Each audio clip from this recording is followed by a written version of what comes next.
출애굽기 16장 우리를 인도하여라는 제목으로 말씀 전하겠습니다. 본문에서는 광야입니다. 어떤가? 광야는 촉박합니다. 어느 정도냐 사람들은 광야를 떠나갑니다. 사람은 더 이상 광야에서는 살 수가 없습니다. 그러자 그 자리를 짐승이 차지하게 됩니다. 그래서 신명기에 보게 되면 짐승이 부르짖는 광야라고 표현합니다. 그리고 그 자리에는 도적이 배회하고 있습니다. 무엇하느냐? 도적은 광야에서 여행자를 노리고 나쁜 일을 꾸미게 됩니다. 예레미야에 보게 되면 그들이 광야에서 매복하고 있다라고 표현하고 있습니다. 이처럼 광야는 사람에게 있어 두려운 곳이고 사람은 광야를 피해가게 됩니다. 그런데 이스라엘은 반대였습니다. 피하지 않습니다. 오히려 광야 가운데 들어가게 됩니다. 그 이유가 무엇인가? 바로 하나님이 인도하기 때문입니다. 하나님이 인도한다라고 하면 신자는 앞서 나가게 됩니다. 그런데 이러한 경우 교인이 난감하게 됩니다. 어떠하느냐? 교인은 광야에서 기도합니다. 교인이 광야 가운데 속에서 기도하면서 무언가를 기대하게 됩니다. 그게 무엇인가? 때로는 편한 길이고 때로는 빠른 길이 되어지게 됩니다. 어떻게 보면 사람은 성공을 향하여서 내가 원하는 목적지를 향하여서 직행하고자 합니다. 지난날에 이스라엘이 고생하게 됩니다. 그 고생을 돌아보면 지독합니다. 그 고생만으로도 충분하고 더 이상 고생하고 싶지 않다라는 마음이 들게 됩니다. 그런데 이스라엘 앞으로 광야가 놓여지게 되고 그들은 또다시 고생할 것입니다. 무엇하느냐? 양식이 없습니다. 양식이 없다라는 것은 한 끼 정도가 아니었습니다. 만일 한 끼 정도라면 참을 수 있습니다. 그런데 그것이 하루 이틀, 한 달, 두 달, 나아가 1년, 2년이 되어지게 되면 앞으로가 불안하게 됩니다. 그러자 이스라엘은 더욱 걱정하게 되고 또 나아가 이스라엘은 불만을 가지게 됩니다. 신자는 지난날을 기억해야 될 것입니다. 그리고 신자는 과거 가운데 은혜를 발견해야 될 것입니다. 출애굽기 15장에 보게 되면 홍해를 지나가게 됩니다. 그리고 3일이 지나갑니다. 어떠하느냐? 물이 없습니다. 양식이 지금 없지만 그때에는 물이 없게 됩니다. 이스라엘이 참고 또 참습니다. 왜 그러하느냐? 마라까지 가게 되면 거기에는 분명 물이 있습니다. 그래서 이스라엘이 참고서 마라까지 전진하였지만 큰일이 닥치게 됩니다. 무엇인가? 물은 분명 있었지만 그 물은 써서 마실 수가 없습니다. 아무리 목이 말라도 그 물은 써서 마시게 되면 탈이 나게 되고 오히려 악화되어지게 됩니다. 그러자 모세가 나서게 되는데 무엇하느냐? 모세는 사람의 방식을 찾지 않았습니다. 오히려 모세는 하나님의 방식을 따르고자 합니다. 그래서 하나님에게 도움을 청합니다. 그러자 하나님께서 뭐라고 하시느냐? 어느 한 나무를 지정하시고 던지라고 합니다. 과연 이것이 사람이 보기에 이해가 되느냐? 사람이 아무리 골머리 생각해도 이해가 되지 않습니다. 따라서 사람은 의심하게 되고 또 나아가 사람은 하나님의 결정에 대하여서 무시하게 됩니다. 마치 이것은 시간 낭비와도 같아서 비웃게 됩니다. 광야라는 곳은 독특합니다. 무엇인가? 사람은 위급한 상황 가운데 자신의 속마음이 드러나게 됩니다. 사람은 가장 어려움 중에 힘든 중에 자신의 속마음을 도무지 감출 수가 없습니다. 모세가 어떻게 하느냐? 모세는 그 안에 믿음을 드러내게 됩니다. 바로 순종합니다. 다른 사람들이 뭐라고 하든지 그만큼은 복종하게 됩니다. 그러자 놀라운 일이 일어납니다. 어떠하느냐? 물이 쓰지 아니하게 됩니다. 오히려 물이 달게 됩니다. 아무도 생각하지 못한 일들이 그들의 눈앞에 펼쳐 보이게 됩니다. 이에 대하여서 하나님께서 교훈하시는데 뭐라고 그러느냐? 경청입니다. 하나님은 너희는 나의 말을 청종하라라고 이야기합니다. 세상에서는 교회를 향하여서 우리의 말에 귀를 기울이라라고 이야기하지만 우리가 해야 할 일은 하나님의 음성 가운데 우리가 집중하고 주목해야 된다는 것입니다. 신자는 하나님의 음성을 듣습니다. 그리고 신자는 하나님의 말씀에 따라 순종합니다. 그러면 하나님께서 일하십니다. 그리고 하나님은 신자에게 풍성한 은혜를 베풀어 줍니다. 요한복음에서도 예수님께서 말씀하시니 종이 순종함으로 물이 변하여 포도주가 되어지게 됩니다. 아무리 생각해도 물이 변하여 포도주가 될 수 없지만 그 음성 가운데 경청하고 순종하게 되면 놀라운 일이 일어나게 됩니다. 이처럼 신자는 문제 앞에 굴복하지 않습니다. 오히려 신자는 문제 가운데 속에서도 믿음으로 담대하며 극복해 나아가게 됩니다. 우리는 거칠은 세상 가운데 살아가고 있습니다. 따라서 우리는 거칠은 세상 가운데 반드시 분별력을 가져야 됩니다. 우리는 세상에 속지 않습니다. 오히려 우리는 성경에 비추어서 거짓과 진실을 구분해야 될 것입니다. 특별히 우리가 하나님을 경외함에 있어 소비자가 되어서는 안 됩니다. 소비자가 무엇하느냐? 세상에서는 손님이 왕이라고 표현합니다. 따라서 사람이 하나님 앞에 나아가 목록을 제시하며 나의 말에 따라주기를 원하고 또 나아가 대접을 받고자 합니다. 그러나 우리는 예배자입니다. 우리는 하나님 앞에 엎드리게 될 것이고 거만하지 아니하며 곰손한 자세를 취하게 됩니다. 여전히 우리는 하나님의 사랑을 받고 있습니다. 따라서 우리는 하나님의 긍휼을 신뢰하며 하나님만을 따라가기를 간절히 소원하게 됩니다. 본문에서 두 가지로 봅니다. 첫째로 신자는 원망을 멈춥니다. 본문에서는 문제라고 하고 있습니다. 어떠하느냐? 문제라는 것은 지속되어지게 됩니다. 문제는 중단되지 않습니다. 앞서서는 물이었고 이제는 양식이 되어지게 됩니다. 이후로도 문제는 다양하게 펼쳐지게 됩니다. 이처럼 사람은 문제를 피할 수 없고 언제나 문제와 정면에서 마주하게 됩니다.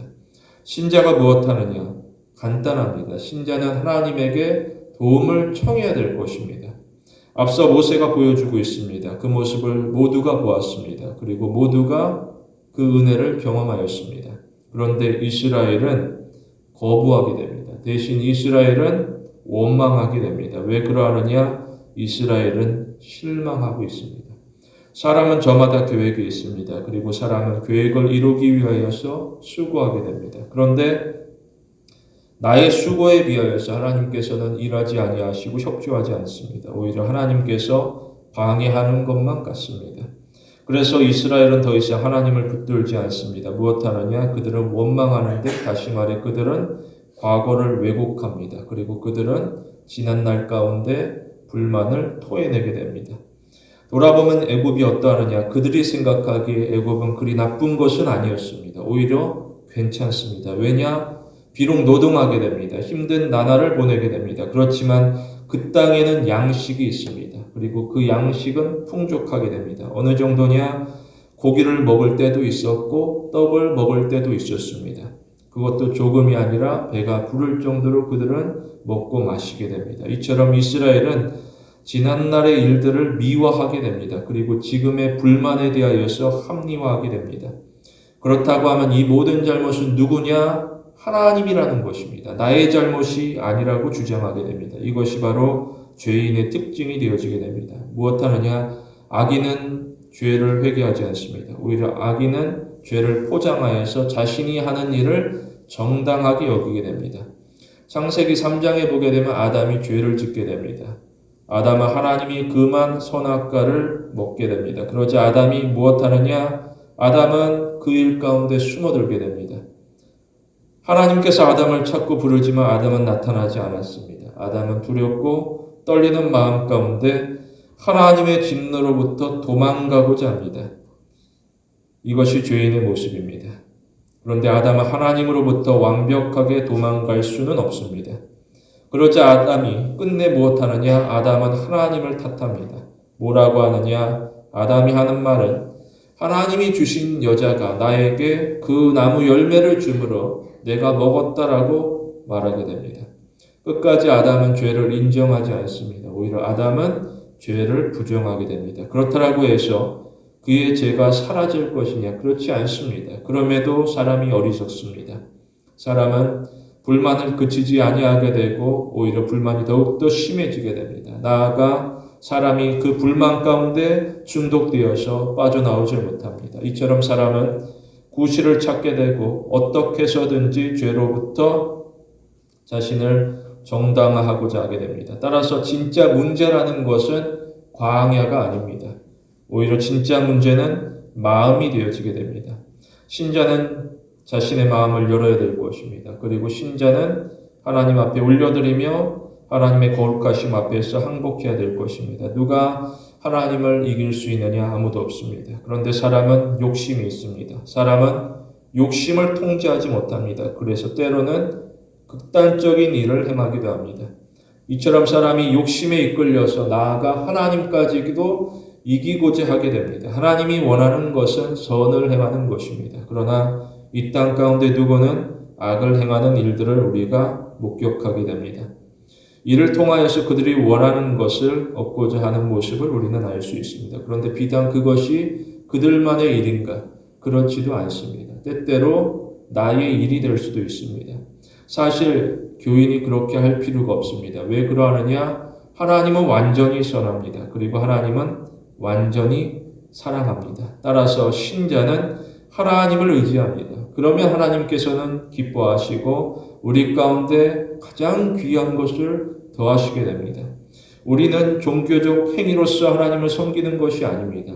오히려 우리는 완전한 항복으로 하나님을 섬기게 됩니다. 여기서 항복이라는 것은 굴복이나 힘에 따른 억압이 아니라 하나님을 향한 전적인 사랑을 의미하고 있습니다. 내가 하나님을 너무나도 사랑하기 때문에 십자가 앞에서도 등 돌리지 아니하고 앞으로 나아가게 됩니다. 이처럼 우리는 하나님과 친밀하게 교제합니다. 우리는 나를 내려놓습니다. 그리고 우리는 하나님을 높여야 됩니다. 그러면 우리 가운데 변화가 일어나게 됩니다. 무엇인가 하나님께서 우리의 삶 가운데 역사하신다라는 것입니다. 그리고 하나님이 우리의 영원한 기쁨이 됩니다. 소망이 없는 세상 가운데 하나님만이 우리의 영원한 기쁨이 됩니다.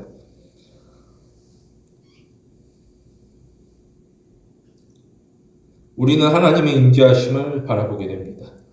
그러면 우리의 관점이 달라집니다. 이전과 똑같아 보이는 일상이라 할지라도 새롭게 보이게 됩니다. 우리는 하나님과 동행하는 매일의 일상을 소중하게 여기게 될 것입니다. 둘째로 신자는 감사를 이어가게 됩니다. 본문에 보게 되면 오해를 설명하고 있습니다.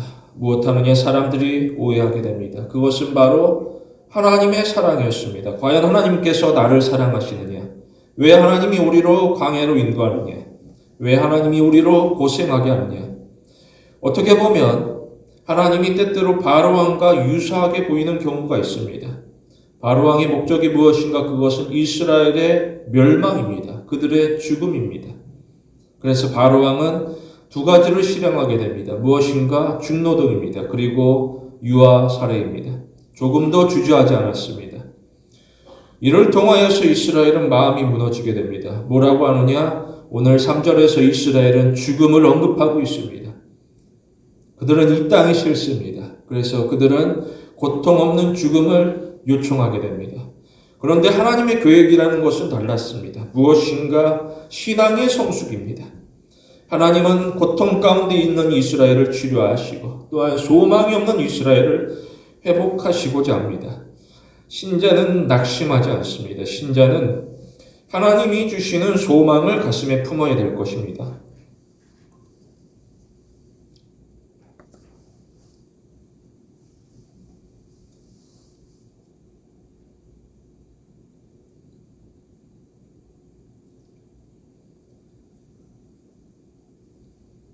때때로는 현실이 암무합니다. 암울하고 어둡습니다. 그럴 때에 무엇하느냐? 사람은 광야에서 연약한 존재로 살아가게 됩니다. 사람이 답답하고 때로는 낙심되어지게 됩니다. 그런데 아무리 살펴봐도 각 개인들이 할 수 있는 일이 조금도 없습니다. 과연 하나님께서 이것을 모르느냐? 알고 있습니다.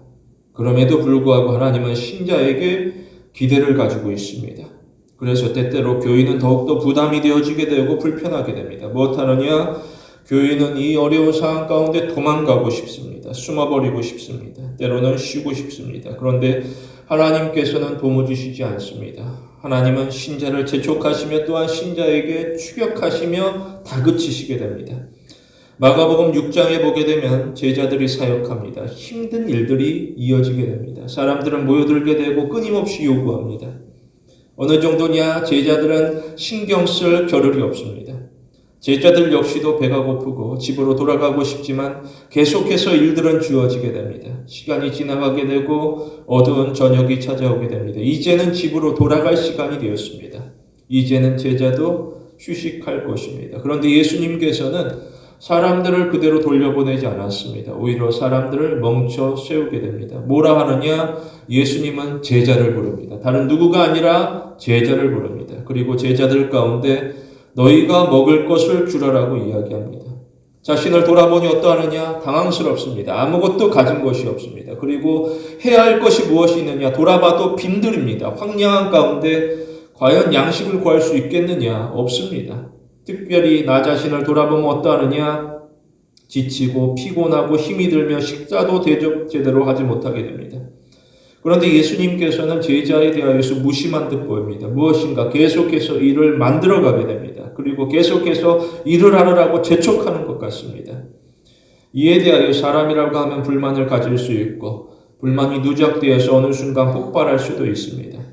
이것이 과연 나의 잘못일 것인가? 그렇진 않을 것입니다. 사람은 하나님을 탓할 수 있습니다. 그러나 하나님을 탓하지만 감정만 상할 뿐이지 해결은 되지 않습니다. 오히려 신자는 지치고 피곤해도 불만을 내려놓고 억누르며 절제해야 될 것입니다. 분명 하나님께서 무언가 뜻이 있습니다. 예수님께서는 무언가 뜻이 있습니다. 나는 알 수가 없습니다. 그런데 예수님께서는 알고 있습니다. 제자가 무엇하느냐? 제자는 예수님을 온전히 신뢰해야 될 것입니다. 그래서 제자는 화를 내면서 떠나가서는 안 됩니다. 제자는 슬퍼하고 힘들었다고 하며 그 자리를 비켜가서는 안 됩니다. 오히려 제자는 믿음으로 자신의 자리를 지켜야 될 것입니다. 이후로 무슨 일이 일어나느냐? 예수님은 떡 5개와 물고기 2마리로 나누어 주게 됩니다. 사람이 봤을 때에 이게 과연 무슨 일인가 싶을 정도로 난해한 상황이 이어지게 됩니다. 그러나 그 이후의 일들을 보면 어떠하느냐? 모두가 먹게 되는데 배불리 먹게 됩니다. 한 사람도 실망하지 아니하고 만족하는 현장. 나아가 조각을 모아보니 12바구니에 가득 차게 됩니다. 신자는 현실에 매몰되지 않습니다. 오히려 신자는 현실 가운데 하나님이 하시고자 하는 일을 바라봐야 될 것입니다. 우리는 하나님에게 더욱 집중해야 됩니다. 사람이 문제를 만나면 어떠하느냐? 사람은 저마다 문제에 집중합니다. 그래서 사람은 전능하신 하나님을 놓치는 경우가 너무나도 많이 있습니다. 그러나 우리는 문제 가운데 속에서도 침착해야 될 것입니다. 왜 그러하느냐? 하나님께서 우리와 반드시 함께합니다. 하나님은 우리를 떠나가신 적이 단 한 번도 없습니다. 우리에게는 답이 없더라도 하나님에게는 답이 있습니다. 우리가 해야 할 일은 주님이 부르신 자리를 지키며 하나님을 더욱더 성실하게 섬기는 것입니다. 특별히 우리는 시련 중에서도 불평하지 않습니다. 모든 일들 가운데 감사함으로 하나님께서 하실 줄 믿고 나아가게 됩니다. 시련이라는 것은 곧 하나님께서 새로운 일을 시작하고 있다라는 사인이 되어지게 됩니다. 우리가 시련을 만나서 힘들다라고 말하는 것보다 오히려 하나님께서 새롭게 하실 일을 바라보기를 더욱더 소망해야 될 것입니다. 우리는 우리의 삶에 개입하시고 우리의 고통 가운데 안쓰러워하시며 동참하시는 하나님을 찬양하게 됩니다. 우리 모두 하나님이 우리의 전부가 되는 성도가 되길 원합니다. 교인이 하나님을 따르게 됩니다. 어떠하느냐? 좋은 일만 있었으면 좋겠으나 안 좋은 일도 있습니다. 그러면 교인이 크나큰 혼란에 빠지게 됩니다. 특별히 오늘 본문과 같은 고통입니다. 어떠하느냐? 고통은 그들에게 있어 현실입니다. 사람은 고통을 피할 수가 없습니다. 애굽을 떠나 안전할 줄 알았는데 광야에서 또 다른 위험 가운데 닥쳐 살아가게 됩니다. 이처럼 사람이 고통과 함께하게 됩니다. 무엇하느냐? 사람은 고통을 느끼고 또한 고통을 기억하게 됩니다. 이처럼 사람에게 있어 고통은 생생합니다. 때로는 신앙 여정에서 그 고통은 더욱더 심해지기도 합니다. 신자가 어떠할 것인가? 신자는 지금 믿음의 시험을 통과하고 있는 중입니다. 우리는 현재의 상황을 비관적으로만 생각하지 않습니다. 오히려 우리는 현재의 상황이 아니라 하나님의 계획 가운데 낙관적으로 바라봐야 될 것입니다. 특별히 우리는 하나님의 말씀을 묵상합니다. 그리고 그 말씀을 실천해야 될 것입니다. 마태복음 4장에 보게 되면 성령이 인도하십니다. 예수님이 어디로 가느냐? 성령의 인도를 따라서 예루살렘 가장 좋은 곳이 아니라 광야 가장 어려운 곳으로 들어가시게 됩니다. 무엇하느냐? 예수님은 그곳에서 금식합니다. 그 기간이 어떠하느냐? 하루 이틀이 아니라 40일입니다. 사실 예수님 본인도 모릅니다. 이 기간이 언제 끝날지 알 수가 없습니다. 그렇기 때문에 더욱더 힘이 들고 막막하게 됩니다. 이러한 경우 많은 사람들은 불만을 가지게 됩니다. 이제 공생이 시작이 되어지게 되고 내가 하나님을 위하여서 해야 될 일이 있다 각오하면서 결심하고 나아가게 되는데 왜 이러한 고통 가운데 나를 이끌어 주시는지 이해할 수가 없습니다. 하나님께서는 양식을 주면서 힘내라고 격려하지도 않습니다. 오히려 고생길이 환하게 됩니다. 이러한 경우 사람들은 도망가고 싶어 하게 됩니다. 그런데 예수님께서는 하나님이 인도하신 그 자리를 떠나지 아니하게 됩니다. 상황은 더욱더 나빠집니다. 무엇하느냐? 마귀까지 찾아옵니다. 마귀는 예수님을 비웃고 조롱합니다. 뭐라고 하느냐? 마귀는 너가 만일 하나님의 아들이라면 명하여 이 돌들로 떡덩이가 되게 하라라고 말합니다. 이러면 사람이 분노하게 됩니다. 사람이 내가 진정 하나님의 아들이라면 떡이 아니라 이 마귀에게 혼내주고 싶은 감정이 들게 됩니다.